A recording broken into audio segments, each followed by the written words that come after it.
अस्सलाम वालेकुम, मैं हुसैन आरिफ एप्पल लैंड की तरफ से आज आप लोगों को कुछ इन्फॉर्मेशन देना चाहता हूँ। जैसा कि रिगार्डिंग के एक आम यूज़र ने आईफ़ोन लेना है तो उसको क्या क्या चीज़ें चेक करनी है और किन चीज़ों के हवाले से उसको पता होना चाहिए।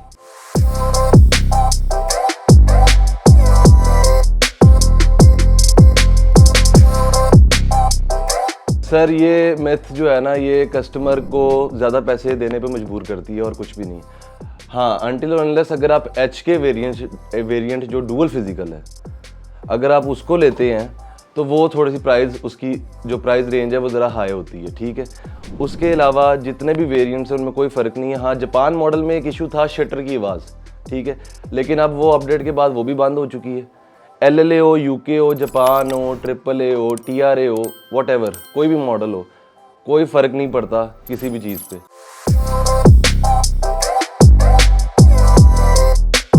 सबसे पहले तो आपने ये देखें, इस तरह कीपैड खोलें, *#06# डायल करेंगे, IMEI नंबर आ जाएंगे, ठीक है।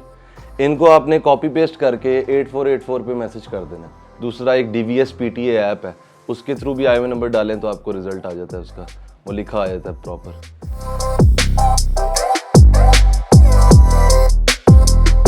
ये सबसे पहले तो जाहिर सी बात है कि आईफोन का टच कैमरा LED वो चेक करें, ठीक है। उसके बाद वो चेक करें कि फ़ोन वाटर पैक है कि नहीं है। वो कैसे चेक करना है? सिम जैकेट में पिन इंसर्ट करके सिम जैकेट बाहर निकाल के वो फूंक मार के देख ले कि साइड से कोई लीकेज तो नहीं है कहीं से, ठीक है। उसके अलावा वो देखे कि साइड जो बॉर्डर हैं उसके प्रॉपर फिट हैं, कहीं पे ग्लू या कहीं पे कोई ऐसा सिनेरियो तो नहीं है जहाँ से फील हो रहा है कि यार इस साइड से एयर लीक हो सकती है। अब देखें जैसे कि मॉडल अपग्रेड होता है, ठीक है, सॉफ्टवेयर की अपडेट आती है तो बैटरी ऑटोमेटिकली ड्रेन करती है, ठीक है। तो कस्टमर डिमांड करता है 90+ हेल्थ चाहिए अराउंड X में, तो उनकी तो मोस्टली बैटरी चेंज है क्योंकि 6-7 साल पुराना वेरिएंट है, तो पॉसिबिलिटी नहीं है कि 95 या 100 हेल्थ में दोबारा मिल जाए फ़ोन, ठीक है। तो उसका भी एक सॉफ्टवेयर आया हुआ है, बैटरी बूस्ट हो जाती है, ठीक है। तो बैटरी हेल्थ पे कभी मत जाएं, चीज़ पे जाएं, वाटर पैक पे जाएं, ठीक है। बैटरी हेल्थ मैटर नहीं करती।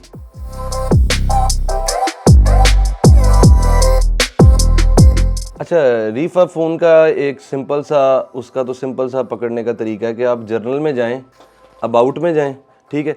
मॉडल नंबर को आपने देखना है, जिसका मॉडल नंबर M से शुरू हो रहा है इट्स फाइन, जिसका N से शुरू हो रहा है वो भी ठीक है क्योंकि वो एप्पल से रिप्लेस डिवाइस है। जिसका मॉडल नंबर F से शुरू होगा वो रीफर्ब है, तो वो मत लें कभी भी। अच्छा, अगर आप जानना चाहते हैं कि फ़ोन का ग्लास चेंज तो नहीं है, तो उसके लिए डिफरेंट लोग डिफरेंट तरीके से उसको डिफरेंट टाइप से चेक करते हैं।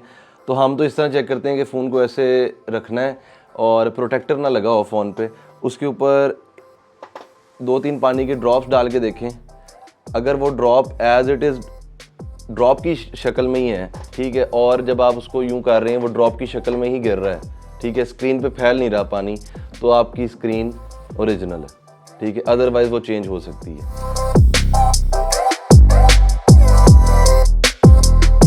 Basically iPhone is a whole asset, ठीक है। आईफोन ही एसेट है आजकल के दौर में। अगर आप आईफोन का कोई भी वेरिएंट ले लेंगे वो आपकी प्राइस नहीं गिराता। हाँ, थोड़ा बहुत होता है, लेकिन ऐसा नहीं है जैसे सैमसंग लिया तो उसका जी 290 पे था और एकदम से रीसेल वैल्यू पे 2 लाख मिल रहा है, ठीक है। आईफोन ऐसा नहीं करता।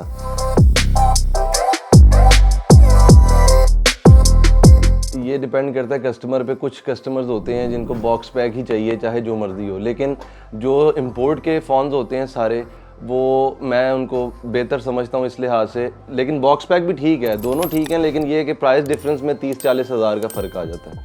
आपने बॉक्स ओपन किया, आपकी प्राइस मार्केट में कोई भी चीज़ लेने जाओ तो वो जाहिर सी बात है डेप्रिशिएट कर जाती है। 20-25 हज़ार आपने बॉक्स ओपन किया तो वो हो जाता है। तो ऐसे ही अगर आप सिंपल एक फ़ोन ले लें, लॉट वाला कह रहे हैं, इंपोर्ट वाला कह रहे हैं, तो वो इस तरह डेप्रिशिएट नहीं करता।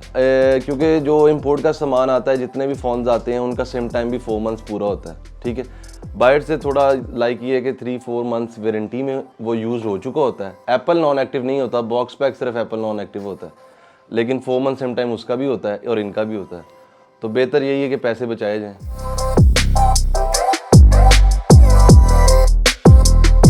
जैसे कि 6 महीने पहले की बात है तो 36 के अराउंड चार्जेस थे, ठीक है, लेकिन अब मंथली वेरी कर रहे हैं। लाइक 76 पे गया, फिर 82 पे आया, फिर ये पासपोर्ट में मैं बता रहा हूँ। फिर अब आजकल 109, 1,09,000 और 1,10,000 के करीब है, और 1 लाख के करीब ये छोटी 12 सीरीज़ या 11 सीरीज़ फॉल कर रही है। तकरीबन आप रेंज कर लें 90 to 1,10,000 तक रेंज है।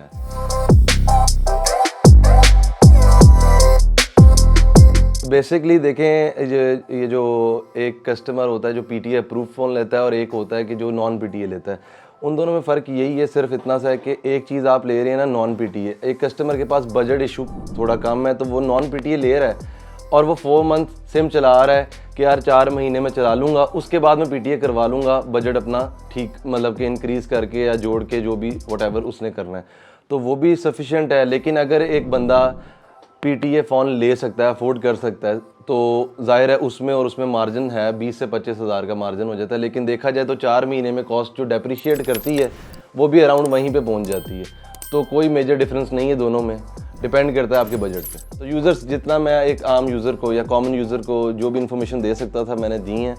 तो बाकी मज़ीद इन्फॉर्मेशन के लिए आप OLX का जो है हमारा पॉपअप कीजिएगा, उधर लिंक आ जाएगा हमारा, ठीक है। उधर से आप हमें फॉलो कर सकते हैं, हमसे कोई भी आईफ़ोन ख़रीद सकते हैं, कोई भी मज़ीद इन्फॉर्मेशन के लिए हमें आप रब्ता कर सकते हैं। So thank you so much and अल्लाह हाफ़िज़।